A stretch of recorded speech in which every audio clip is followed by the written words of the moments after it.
I think when Raider Nation is watching the first round and all the other teams are like, "How are we gonna pick? Who are we gonna pick?" Just look up the highlights of Davante Adams, and you'll feel a lot better about your day one draft pick.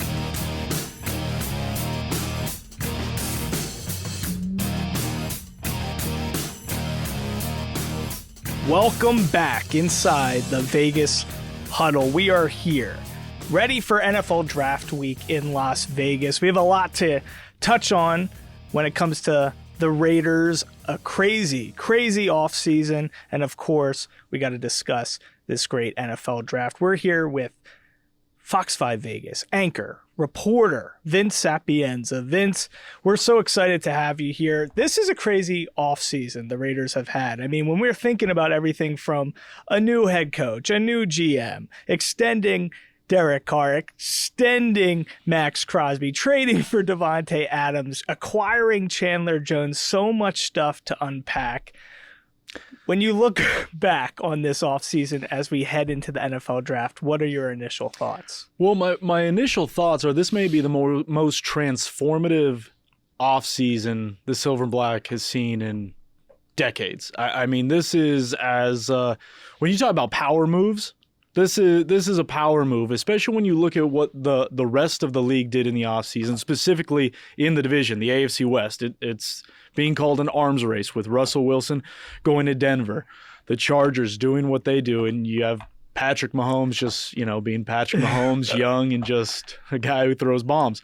But when you look at what the Raiders did on both sides of the ball, they completely reshaped their front office, they completely reshaped their coaching staff, but they were able to keep the consistency at quarterback. And in this league, it's a quarterback-driven league.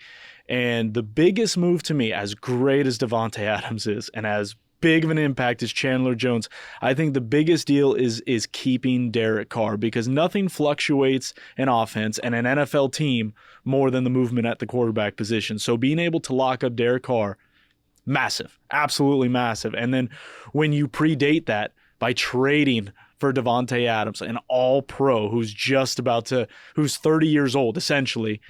This guy's in his prime. This guy is literally the best friend of Derek Carr. The guys talk about how they're friends with other guys in the league all the time. These guys are true best friends. There was not a duo in college football when they were playing that had better statistics, quarterback to receiver, than Derek Carr and Davante Adams. This is like best friends, like in Step Brothers, John C. Reilly and Will Ferrell, best friends. They can have sword fights in their garage and have fun together. I wouldn't, if they came out and said that they had sword fights in their garage and they practice karate, I wouldn't be shocked in the slightest. These are guys who are best friends. Just days after Davante Adams, the trade was announced, Derek Carr his Instagram blew up. He's celebrating. He's picking him up from the airport. They're going golfing. They're FaceTiming immediately. Awesome. It's awesome great to have that connection from Fresno State and now to bring that to the Raiders. I think is going to be phenomenal. And to me, I love when I hear these contrarians who speak on the NFL draft and like, whoa. Like you traded, this 22nd first round draft pick and your second round pick, number 53 pick. That's big assets. You're giving that up. To me, this is the biggest no-brainer of all time, right? Do you want we'll save arguments. We'll say a top 3 wide receiver, or do you want a mystery box? Right. How the percentages of that mystery box being better than a top 3 wide receiver in his prime with a team that just made the playoffs that's looking to fortify. Yeah. This isn't a rebuilding team.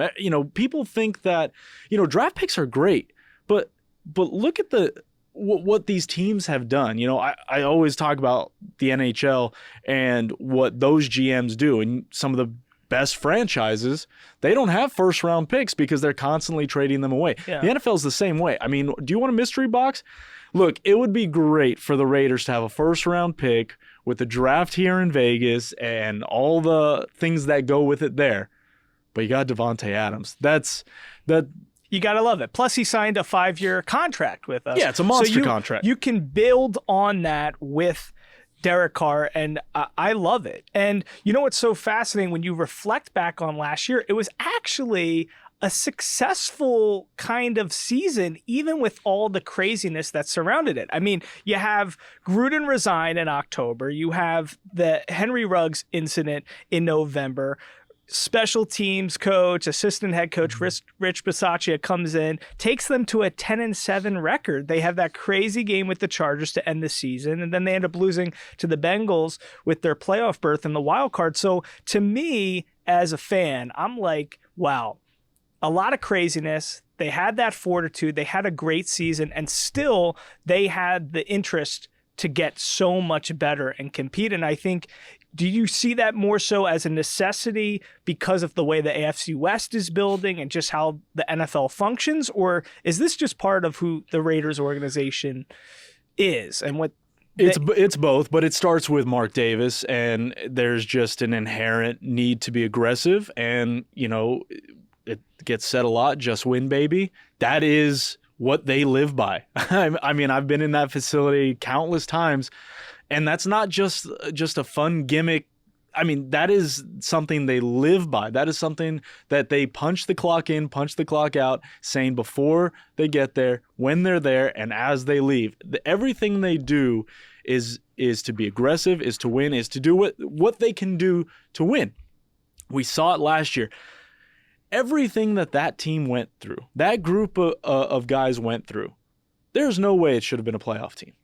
There just shouldn't have. I mean, right. They had every excuse in the book to say, look, this isn't our year. Let's pack it up. Let's kind of recharge. Let's stay healthy. Let's figure it out next year. Mm-hmm.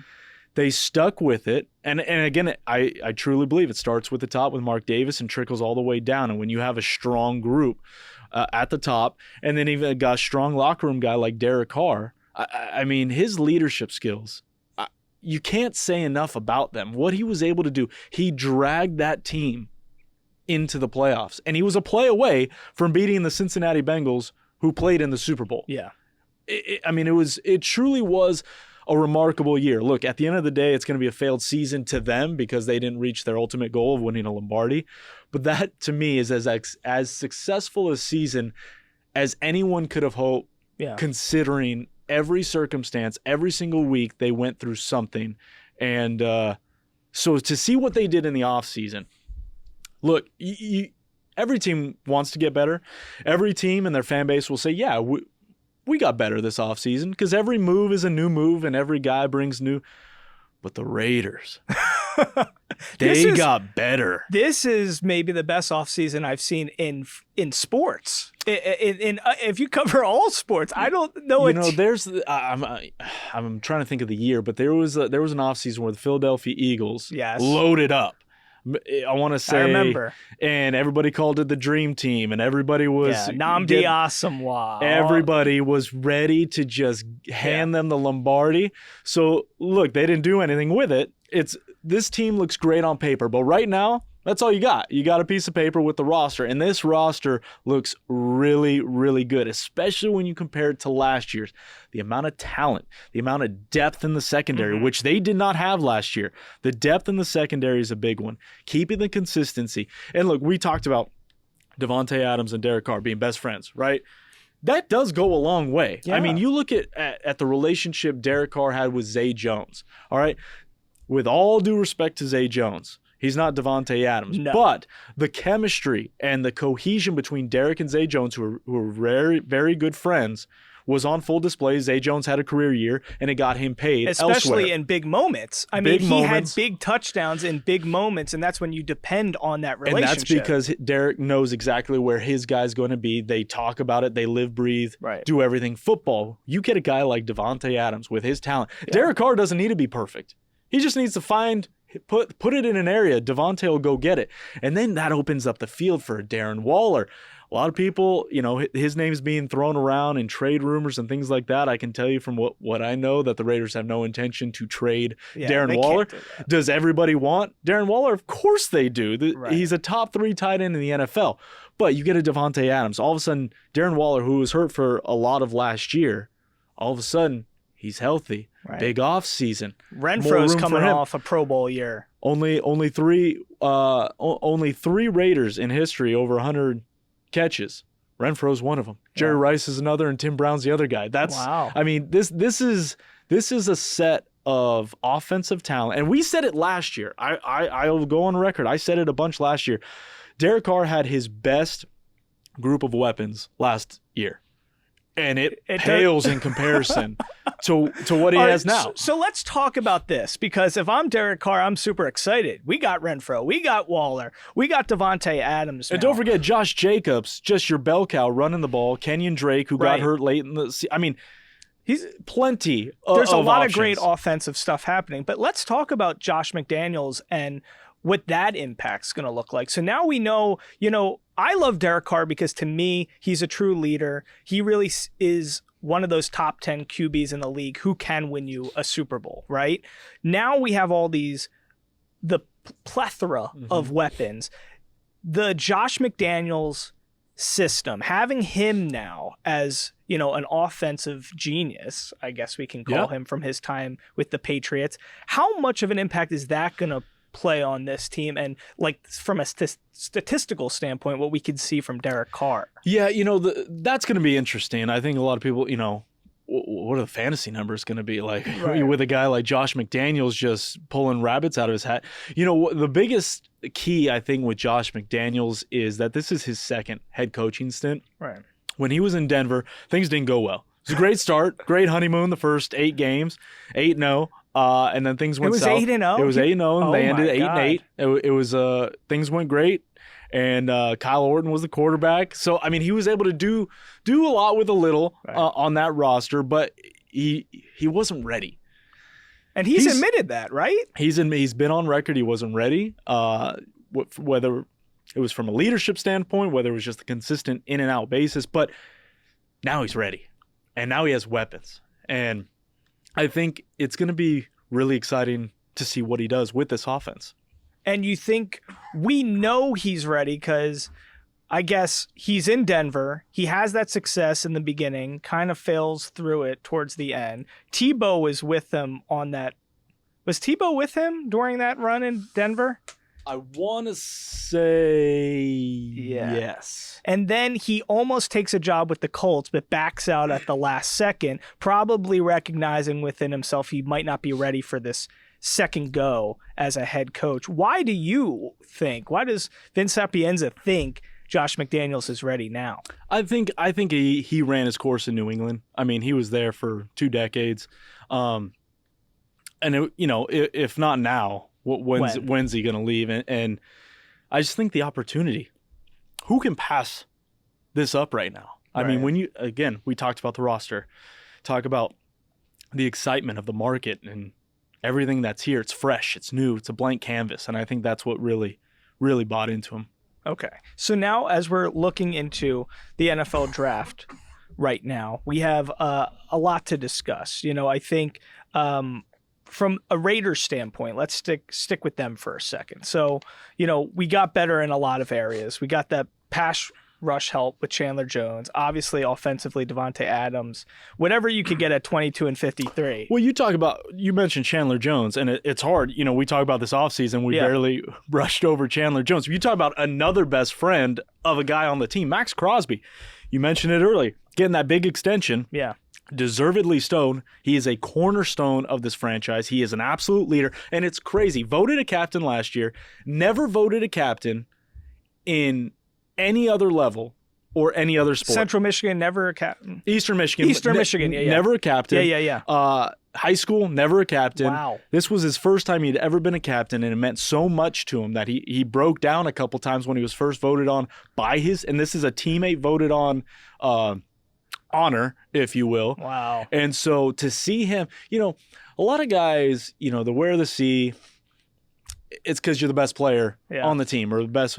This guy is a true leader. When the offseason was happening and free agency took place and all the free agents were coming in after they were announced by the Raiders at the facility, we asked them, I asked who's some of the guys that reached out to you. The first name out of every single free agent that signed with the Raiders this offseason I talked to said Max Crosby was the first one to call, the first one to greet them at Raiders HQ.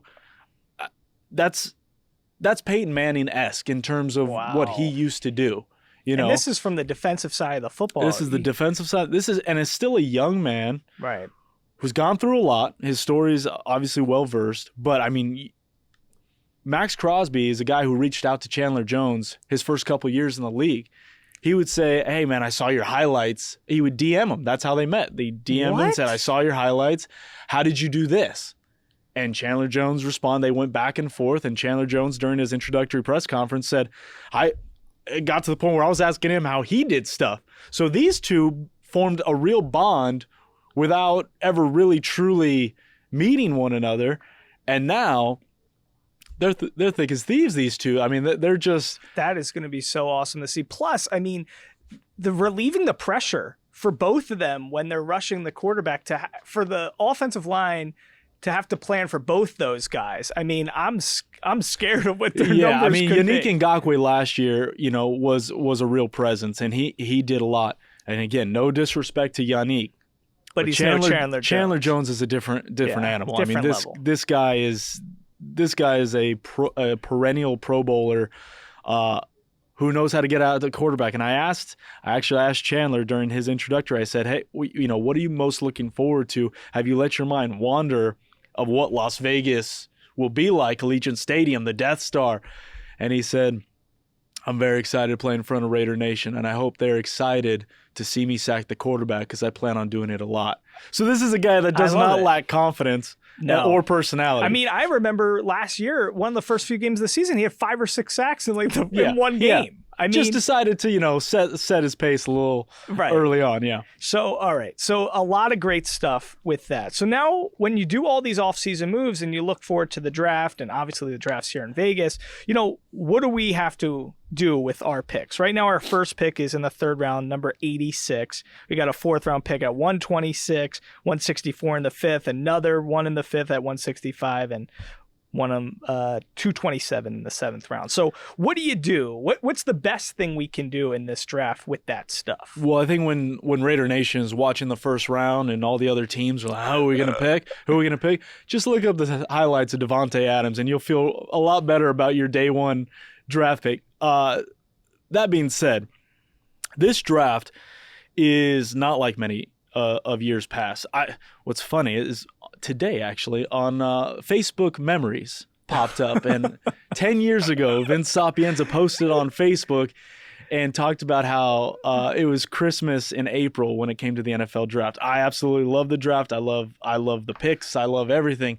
So 10 years ago, if I'm a part of Raider Nation, I'm sitting there, man, like, I don't pick till 3rd round. This is brutal. Right. But right now, I think this is the perfect draft to not. If you don't have a 1st or 2nd, I don't think it's the worst thing because there's not a consensus on here's 32 first-rounders for sure. I think you're going to see a lot of guys get taken and be like, those teams had them as 2nd or 3rd rounders. And then you're going to get guys in the 2nd, 3rd round being like, we had a 1st-round grade. The fluctuations of grading could be really crazy here. I think the COVID year caused a lot of that because the tape the tape on these players is slightly shrunk a little bit. You don't have, because the competition, some guys stayed away, some didn't. A myriad of reasons why, but the tape isn't what it was in years past. So I think that's a part of the reason why that there's not a consensus of like these are just the guys you need to go get, and I think that's what you're going to see in the first 10 picks. Right.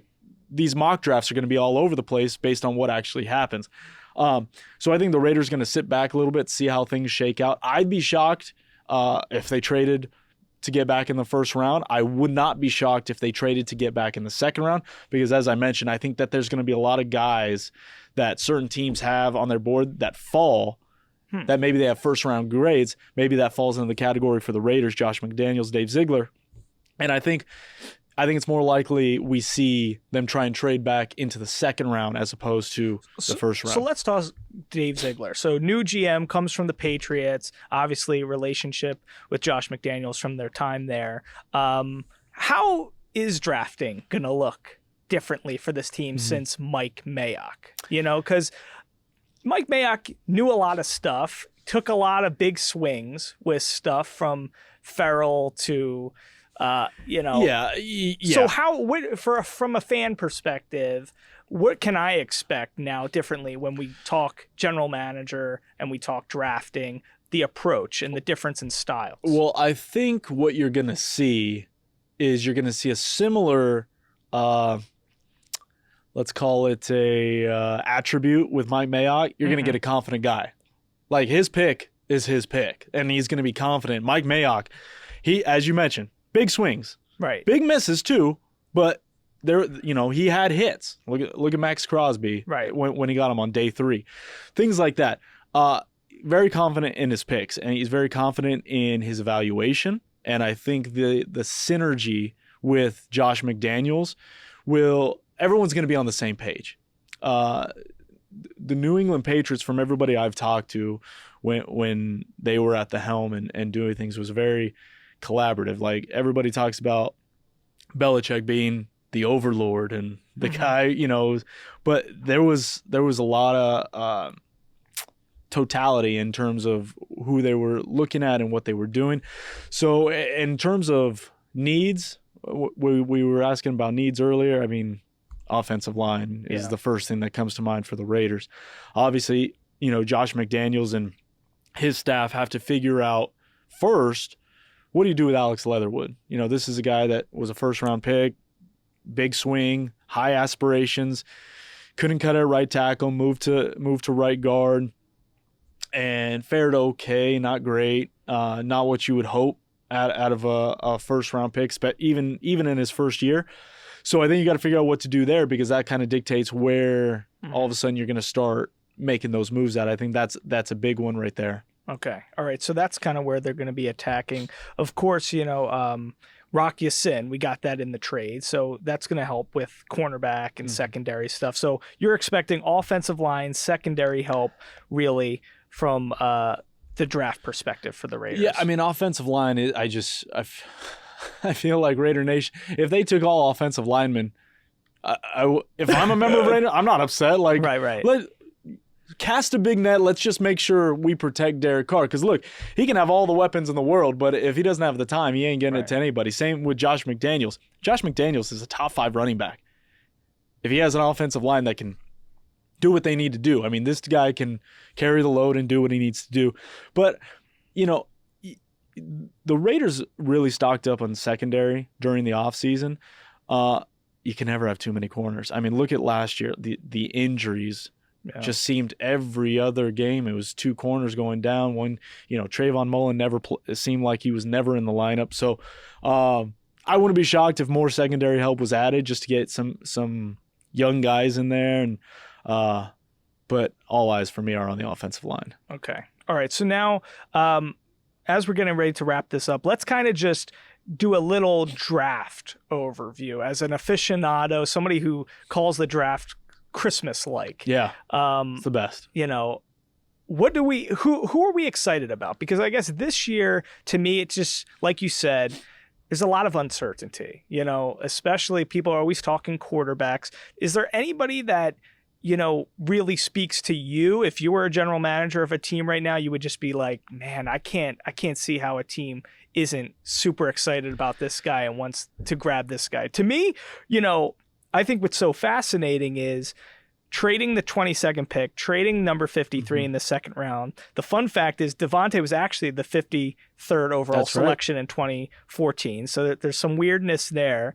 22, I don't see a lot of these guys like the Garrett Wilsons and the Drake Londons and the Jamison Williams. They're not going to fall that far. And even if they did, it's not like when Justin Jefferson fell to 22 to me. Yeah, again, this draft class just it feels like there's going to be a lot of stars out of this draft. Really?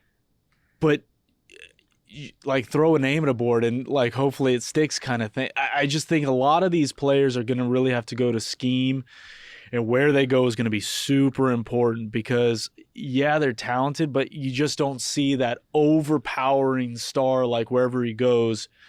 The dude's going to be a perennial Pro Bowler. And do you have a favorite player? If I had a favorite player, and it actually changed, it's the kid from Oregon, Thibodeau. And I just watched, he did a Path to the Draft segment on NFL Network. Yeah. And this kid sounds like he's got 2 Lombardi trophies in his case already. I mean, this guy, not cocky. This is confidence like I've never heard an NFL prospect talking about his game, talking about how he sees the field, what he's going to bring, what he knows he can do, and what he still has to work on. This kid, I mean, if this guy doesn't have a top 3 pick on every single team's board, I'd be shocked. Just based on that 15, 20-minute segment I just watched. I have to watch that. His interviews must have been off the charts with all those teams. But I hear the knock with him is that people don't know if he loves football. You know? Well, if there was any question, that it was put to bed for me. Really? I mean, it was very impressive what he was able to do. Now, he has the confidence of a guy who knows about branding and marketing and is ready for that immediately. He's got a wide receiver kind of personality to him. Well, he was the number 1 recruit coming into that class. So that is interesting. All right, quarterback wise, Malik Willis, Liberty, Kenny Pickett. I mean, who do we like? I think we like Kenny Pickett because anytime they start talking about the size of a quarterback's hands being too small, all I think of is Russell Wilson. And I just laugh. Nobody pays attention to history. Right. We're just going to keep doing the same thing over and over. I mean, that's all that. Anytime Kenny Pickett's name gets brought up now, it's the only knock. And it's just like, can he throw the ball? Is he accurate? Does he have an arm?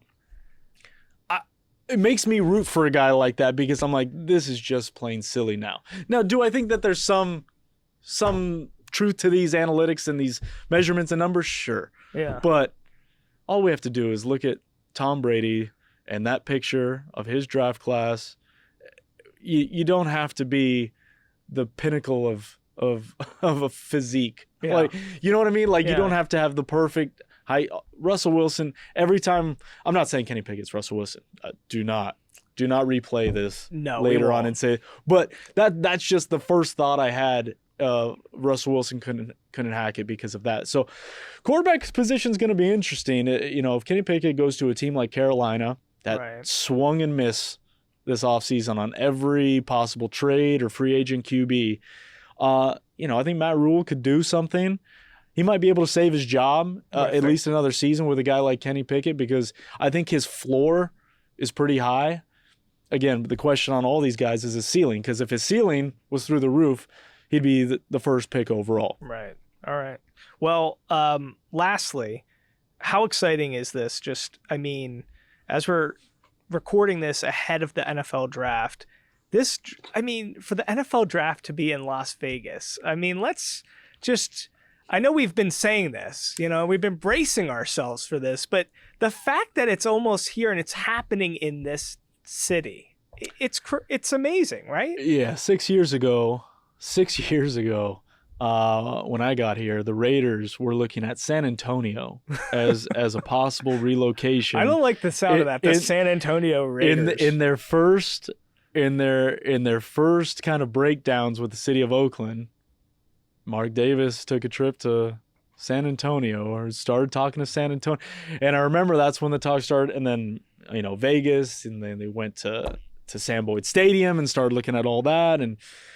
And it's unbelievable that the first city, the first market to ever secure Pro Bowl, NFL draft, and a Super Bowl, Las Vegas. Wow. In the history of the NFL. Wow. Only one city to secure all three. Las Vegas. Man. Pretty incredible. And I remember, Mark Davis and I would chat quite a bit during the building of Allegiant Stadium. And we'd walk and he'd point things out and this. And I'm like, Mark, this is incredible. He's like, just wait. And then I remember I talked to him at the home opener. Yeah. The home opener with fans at Allegiant Stadium. And he's like, we're just getting started after the ribbon cutting. And I'm like, what do you mean just getting started? Like, you're here. This is it. And then the Pro Bowl announcements come out, the Super Bowl. It's unbelievable what they've been able to do, and just what this city has been able to do. The way, the NFL is a beast. Yeah. The NFL comes into a market and takes over. And as much as that has happened, the NFL, and it's a big deal, this city has really wrapped its arms around the Raiders. I mean, you look back at the Golden Knights, right? And when they first came out, all the license plates, all the stickers, all the things, you saw it everywhere. And then the Raiders were coming, and then you're like, well, how's that going to work? And now every other car, Golden Knights, Raiders. I mean, there is no ceiling to. Everybody was worried, well, you're going to be capped out in terms of who cheers for who, and fans, and disposable income, and who's coming to the games. All sellouts. Yeah. Every game a sellout. An incredible experience. I mean, this incredible Allegiant Stadium's remarkable. So it's amazing. It's for you, your eyes seeing this. It must be so special, especially since this is Christmas for you. So congratulations. I mean, it's unbelievable, especially, first doing live shots on Russell overlooking a barren wasteland of dirt. And they keep telling you a stadium's going to be here. And you're like, okay, I'm looking at it, but I don't see it. And then they say the NFL draft's coming and it's going to be this giant amusement park for football fans, and you're like, how are they going to fit this here? And then you look at these stages and what they're doing on the Bellagio fountains. I mean, this city does not disappoint, and I think the flavor and the appetite to come back will never go away. It's going to be insatiable. As much as fans are going to enjoy it and be satisfied with what they're going to get, they're still going to be insatiable. They're going to be ready for the next one. Because you know how this city is. You do one event, it's never the same event twice. It's always better, bigger, and over the top. Insatiable. I'm my Is it mouth. Dinner? I'm ready. I'm ready. I'm ready. It's time to eat. I'm ready for dinner, guys. You heard it there, Vince Sapienza. You have one of the best voices in all of broadcasting, by the way. Thank you. I'm like, I want to go into a corner and cry. I don't know how I was born with. Oh, my. No. I don't have any timber like you. So thanks for spending so much time with us. I'm sure we're going to be talking a lot this season. And it's draft time, baby. Draft time. Just draft, baby.